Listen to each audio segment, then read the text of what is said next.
মদতপুষ্ট করে আজ কমরেড রানা বাহাদুর দেববর্মাকে শ্রদ্ধা জ্ঞাপন করার জন্য এখানে সমাগত হয়েছি। প্রথমেই কমরেড রানা বাহাদুর দেববর্মার অমর রহে, কমরেড রানা বাহাদুর দেববর্মা অমর রহে। কমরেড রানা বাহাদুর দেববর্মা তোমায় আমরা ভুলছি না, ভুলবো না। কমরেড রানা বাহাদুর দেববর্মা তোমায় আমরা ভুলছি না, ভুলবো না। কমরেড রানা বাহাদুর দেববর্মা তোমায় জানাই লাল সালাম। কমরেড রানা বাহাদুর দেববর্মা তোমায় জানাই লাল সালাম। বাহাদুর দেববর্মা তোমায় জানাই লাল সালাম। কমরেড রানা বাহাদুর দেববর্মা অমর রহে। তারপর শ্রদ্ধা জ্ঞাপন করবেন পার্টি রাজ্য কমিটির সদস্য কমরেড হেমন্ত জমাতিয়া, কমরেড অনিন্দ্র দাস, পার্টি রাজ্য কমিটির আমন্ত্রিত সদস্য কমরেড সুখেন্দু বিকাশ দে।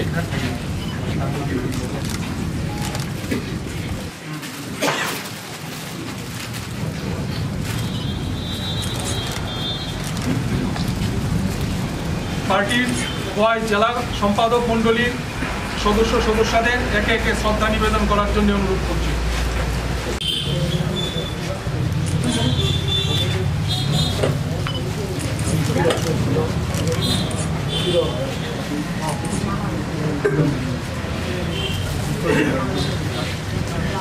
তেলিয়ামুড়া এবং পার্টির মহকুমা কমিটির যারা সদস্য আছেন তাদেরকেও শ্রদ্ধা নিবেদন করার জন্য অনুরোধ করছি এবং জেলা কমিটির সদস্যদেরও শ্রদ্ধা।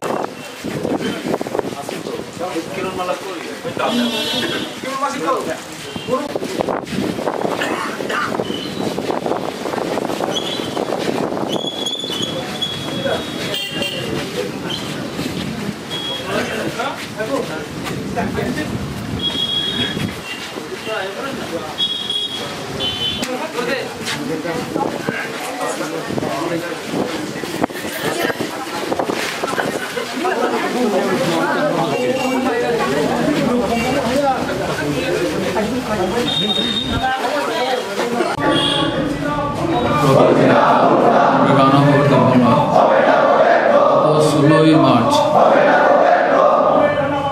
সকালবেলায় চেক করার জন্য হসপিটালে যায়।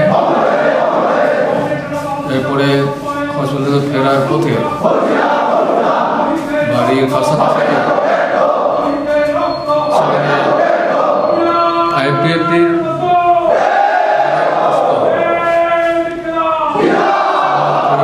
ঘাতক বাহিনীর দ্বারা আক্রান্ত হন। সেখানে তিনি জ্ঞান হারিয়ে ফেলেন। তারপর তাকে আনা হয় খোয়াই হসপিটালে, তারপর আগরতলায় আইএলএসে, এরপরে টিএমসিতে। তো গতকালকে প্রায় 3:30 থেকে 4টা নাগাদ তিনি শেষ নিঃশ্বাস ত্যাগ করেন। আমি প্রথমেই কমরেড রানা বাহাদুর দেববর্মা এবং তার পরিজন আত্মীয় স্বজনদের সমবেদনা জানাচ্ছি। মর্মান্তিক ঘটনা, এটা আমরা দেখেছি গত নির্বাচনের পর আইপিএফটি বিজেপি সরকার আসার পর থেকে বিরোধী দলের সদস্যদের উপরে সমর্থন করে আক্রমণ সংঘটিত করে, বাড়িঘর জ্বালিয়ে দেয়, তাকেও আবার আক্রমণ করে খুন খারাপের সংখ্যা। ত্রিপুরার অতীতের ইতিহাসকে প্রায় ছাড়িয়ে যাচ্ছে ঘটনাগুলি। এই ঘটনায় তার এক প্রমাণ। কমরেড রানা বাহাদুর দেববর্মা প্রবীণ নেতা তো বটেই, তিনি খুবই জনপ্রিয় ছিলেন এবং কমিউনিস্ট পার্টির সদস্য হওয়ার পর থেকে তিনি এই রাজ্যের গণতান্ত্রিক আন্দোলন জলবায়ু সংগ্রামে একজন সাহসী সৈনিকের ভূমিকায় তিনি পালন করেছিলেন। জাতি উপজাতি উভয়ের সম্প্রীতি মিলনের জন্য যে সংগ্রাম, সংগ্রাম লড়াই যে সংগ্রাম, এই সংগ্রামে এই এলাকার এবং প্রথম সারির নেতা হিসাবেই আমরা মনে করি। তো তিনি অত্যন্ত জনপ্রিয় ছিলেন, উভয় জাতি উপজাতি উভয় অংশের মানুষের কাছে খুবই জনপ্রিয় নেতা ছিলেন। এবং যারা এই কাণ্ডটা করেছে, কাজটা করেছে, তারা মনে করেছিল যে এরকম নেতৃত্বকে যদি পর থেকে সরিয়ে দেওয়া যায় তাহলে কমিউনিস্ট পার্টি এবং উপজাতিকরণ দুর্বল করবে, এই ভাবনা থেকে হয়তো তারা এটা করেছে। কিন্তু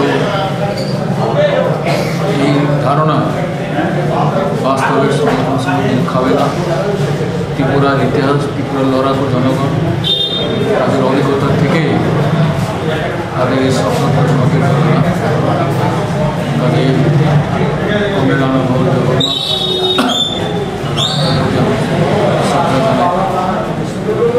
পুরো খাওয়ার নেতৃত্ব। আশা করি এই ঘটনার দোষীদের গ্রেপ্তারের জন্য ইতিমধ্যে পুলিশের বলা হয়েছে।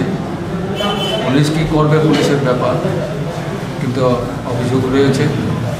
আশা করি তারা ওই বিষয়ে সচেতনার সঙ্গে দৃঢ়তার সঙ্গে আসামে যাতে তারা গ্রেপ্তার করতে পারে সেই ব্যবস্থা তারা করবে।